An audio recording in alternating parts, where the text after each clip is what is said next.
YouTube. Hopefully you guys can hear me properly. Hopefully this microphone is working properly. I've been having microphone issues since I've started my YouTube journey, and I hope everything is well. I did a couple of test runs, couple of test videos, and they all came out okay. So I guess we're gonna get started here.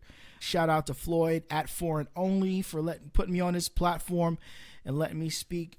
One of the things, the reason why I'm involved with this movement personally is to maybe give some encouragement to some of the men that are out there spending time abroad and actually dealing with and interacting with these women, because after all and overall, look, they're just women at the end of the day, and I think that they have the same wants and needs that some of these modern women in the United States have, although it's probably on a much smaller scale. Like, their wants and needs probably aren't as exorbitant as these Americanized modern women, right? My core message to a lot of these brothers that are over there interacting with these foreign women, whether it be in Asia or whether it be in like South America, is to some degree stop wasting your time in an endless pursuit of women. And I know that sounds counterintuitive because you went over there for the women, right?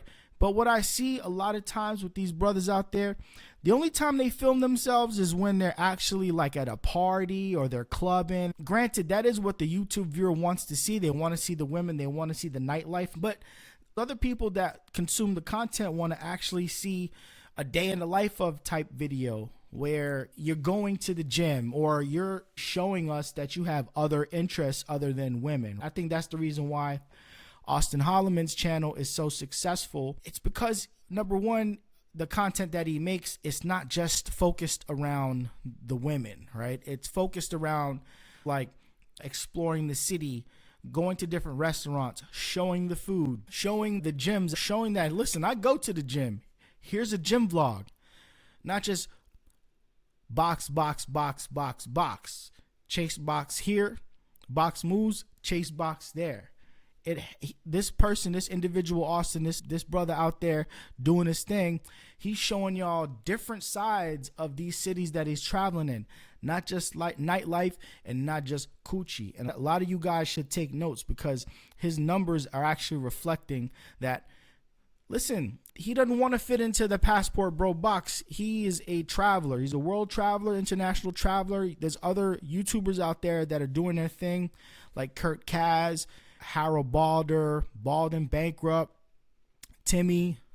And these individuals, Yes Theory, these individuals are, they're just travel blogging. And sometimes there may be some women, not Yes Theory, I never see no women in their videos, but like Harold Balder and Bald and Bankrupt, I see women in their videos and it's not really pushed really hard. Really, they're traveling and they're trying to absorb the culture of the actual city and country that they're in, because at the end of the day, that is the point.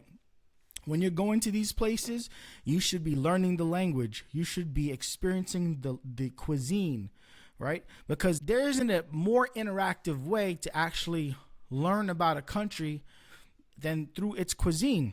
Eating, going out to restaurants, socializing with individuals, drinking the national drink at bars, acclimating yourself with cultural norms and practices in these countries. Then once you do that, then maybe you have a leg to stand on with the women, right? I think that's probably the easiest way to catch a lot of women's hearts, right? Because you're actually there, you're interacting with their culture.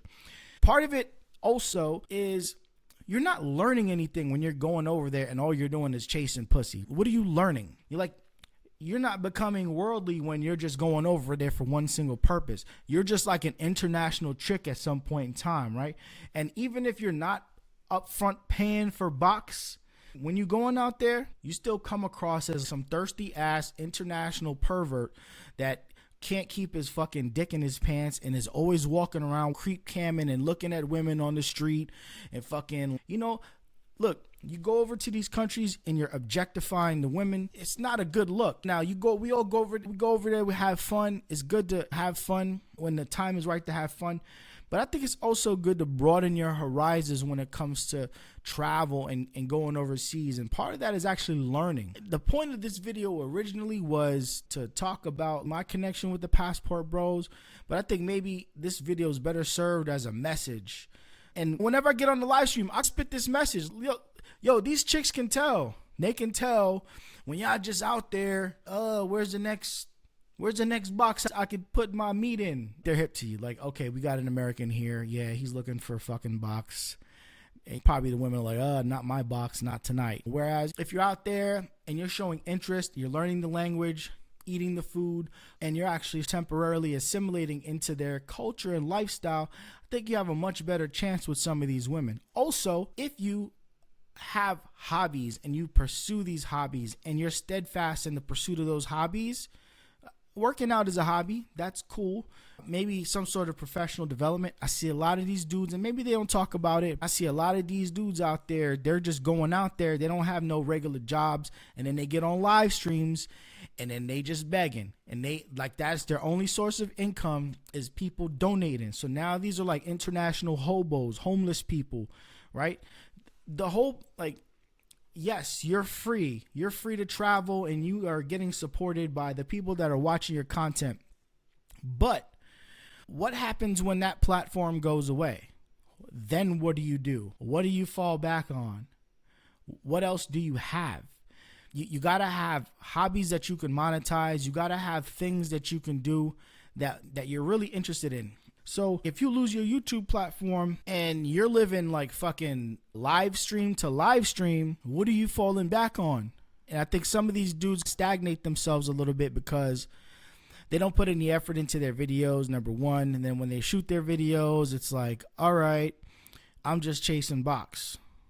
So, look, I'm just a dude with fucking 20 subscribers at the moment. But I'm pretty sure that I'll be able to navigate myself up to 1,000 fairly quickly. The sky is the limit after that. Now, there is a gentleman out there that is doing a great service to the YouTube community, to the Passport Bro YouTube community, and his name is Razor Rays. I want to give him a special shout out for putting me on this platform and letting me speak. I want to give a special shout out to Floyd also for putting me on his platform and letting me speak and shit. Razor Rays is doing a great service because what Razor Rays does is Razor Rays goes out there and he exposes the dangers behind traveling overseas. And it's dangerous. Like, dudes are out there getting drugged and killed.